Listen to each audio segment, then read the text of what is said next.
Metaslaya. Today, guys, I want to talk about the state of Dragon Ball Super card game, just both from a competitive and a casual perspective. So, I just really want to quickly start with the casual perspective because I feel like this is the biggest area where Dragon Ball Super card game is lacking right now. And again, let me just preface by saying that obviously I'm a huge fan of the Dragon Ball Super card game. I think it's one of the best card games ever created, and for sure the best anime card game um, that I don't think any other card games are going to be able to surpass. That being said, I want to see the game keep going, and I want to see more players enjoying the game. Again, both casually and competitively.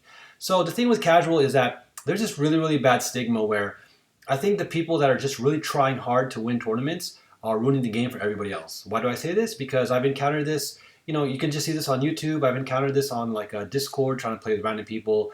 Not so much a problem with like friends and like locals and stuff like that. But the problem is, for number one, the locals in my area have disappeared because, again, people aren't playing the game for fun, right? So that's, I think, one major thing that is definitely vital to the continuation of this card game. And if anyone plays Dragon Ball card game, you play the game, you like the anime, you like the story, the manga, you want to, buy more cards and stuff, then I think it would make sense that it's in your best interest for the game to continue to live on and grow, right? So again, what I was saying is that competitive players, they just make it seem like, well, hey, if you guys are not playing the game for fun, or excuse me, if you guys are not playing the game to win some kind of big tournament, as though it's like the goal of your life, or as a Dragon Ball player, then it's not worth playing. So again, this also basically is passed down to the deck archetypes, right? So this is the biggest thing here. This ties into the competitive, and you see this with every new set. All right, new set comes out, and then people look at the new set and say, hey, you know what? This is probably the best archetype to play, or this archetype is trash, and they hardly take into consideration all the old cards that can be used for the deck, and at the same time, who knows what comes out in the next 1, 2, 5 sets, And then as you can see, Bandai always shows continual support. So anyways, they just like to pass this harsh judgment, and then eventually other, people who watch the YouTube video, players that don't know any better or don't want to try, they just take the word of it from whatever person they hear. It's basically a confirmation bias. So then what happens is, before the set even comes out, before people even get to play the game, right? There's already this bad stigma that like, oh, only this archetype or that archetype is good. Don't play the rest. So that obviously just hurts sales. And for new players, how does that make people feel? Or casual players, where they're like, oh, finally, this hero or this villain has their own deck, or they're finally in this color. I like the mechanic. I can't wait to play it. And then competitive players are saying like, why bother? It's not going to win you a big tournament. So it's obviously trash. So don't play it. And I've seen this a lot with, you can even find YouTube videos. There's a lot of store owners, sellers, people who've been trying to sell and carry the Dragon Ball card game. And, I've seen interviews where they're said like, yeah, I really like Dragon Ball Super card game, but unfortunately, they stopped selling it. They stopped having, people play it because, everyone's playing Pokemon and Yu-Gi-Oh for fun. And, now there's like a big boom in like, Digimon and One Piece, which I think will, excuse me, we'll start to see its own host of problems, right, competitively. But these people, like these store owners, these people that carry the game and stuff, they're saying like they can't even play the game because they feel that they're pushed out by competitive players, and then basically it's hard for them to get even just casual players to enjoy the game.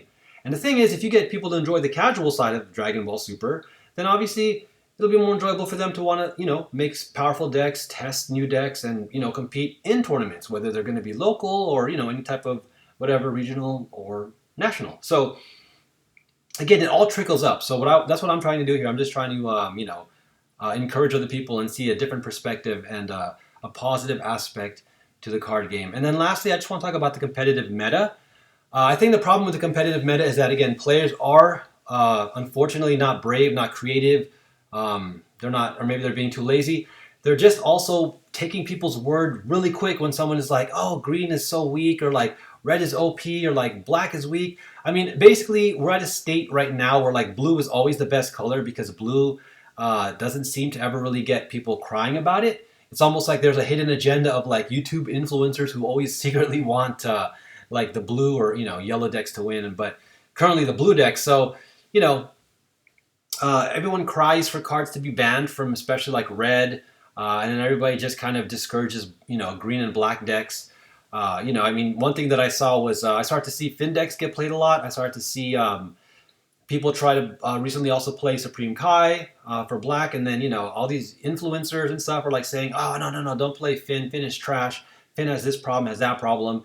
And it's like, well, Finn actually won a few events. I've seen him win a lot of locals, and it's like, what's wrong with playing Finn if you enjoy the villain, from Heroes, and you like the mechanics? It's like, why are you trying to dissuade me from playing Finn? Or what if I want to play green? What if green is my favorite color? I think the mechanics are awesome, the theme is there, and I think it's a very competitive color because hey, whenever powerful decks come out, red Sin Shenron, whenever blue decks are winning or whatever, I'm still beating those decks with my green decks. I may not be able to put up the results on like you know the big tournaments because again, that's not my goal, right? I mean, I'm a different kind of player. I can't, because of life, personal circumstances, I can't, you know, be out there playing at tournaments, competing, and traveling anymore. It's like I did that already back in the early 2000s for Magic, and that's just not my scene anymore.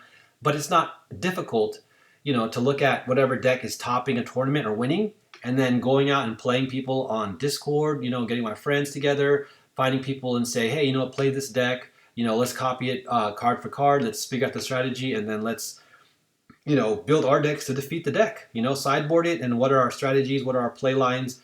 And again, it's pretty much almost always possible. Um, it could be even 50% chance of winning, 40% chance, but as long as it's not like 0% chance of winning, I mean, I'm sure there are rare circumstances, but essentially like the playing field can be as diverse and as even and equal as the players want it to be, right? So my last point on that is it also seems to be that I've noticed in this pattern, because I've been trying to play since like Cross Spirits, is that like when Cross Spirits, when I was playing around that time, people were complaining that red was such a weak and terrible color. King Piccolo started rising up, and then people were like, oh, ban Piano, Piano got banned or something, or they just wanted King Piccolo to go away. And then now we recently saw Sin Shenron, and everyone's attacking Critical, so they're like, ban the Naturon. And so eventually it's like, strong, and then on the other hand, you cry for them to get banned later on.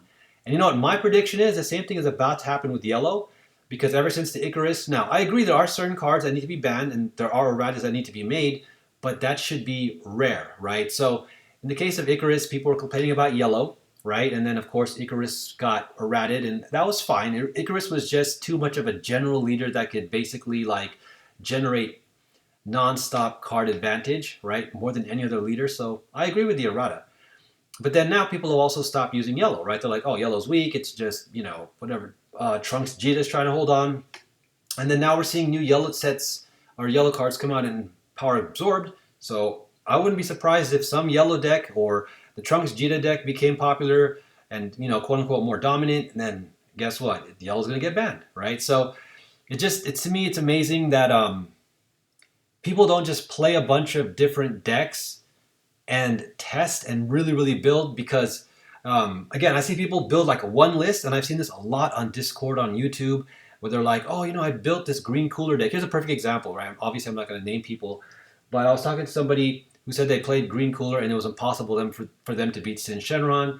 I was like, how many games have you played? And they weren't being specific. And then I see, green cooler decks modified. I even built one that can beat red Sin Shenron. There's also videos of other players beating it with the red Pan deck, I mean, and then again, it's possible to beat with green Gogeta, green Broly. I mean, there are definitely builds and sideboards, and not to mention, it's just, again, sometimes it comes down to luck, right? When the decks play each other on any given day, you enter a tournament, guess what? Matchups count just as much as player skill, and so does luck, right?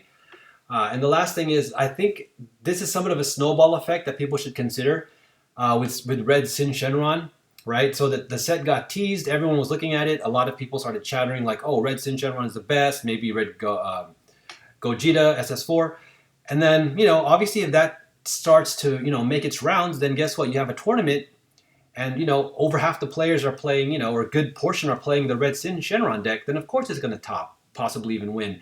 And then that just kind of reinforces this idea that, oh gosh, like I should be playing Red Sin Shenron if I want to win. I'm just going to net deck it because it's the best deck. So then it just keeps posting the results. And then what we end up seeing though, right, is the Worlds and stuff, blue decks were made to counter it. And then of course they're able to beat it. So it's like at that point too, what was the point of banning Red Sin Shenron if we already know that it's easily beat, right? It's like you can still beat it with other good decks, whether they're red, yellow, green, black even, and blue's like a hard counter, right? And then here's the thing: we could just level the playing field as players by saying, well, hey, now we can use our green decks, put in some, discard or just make sure that we can sideboard.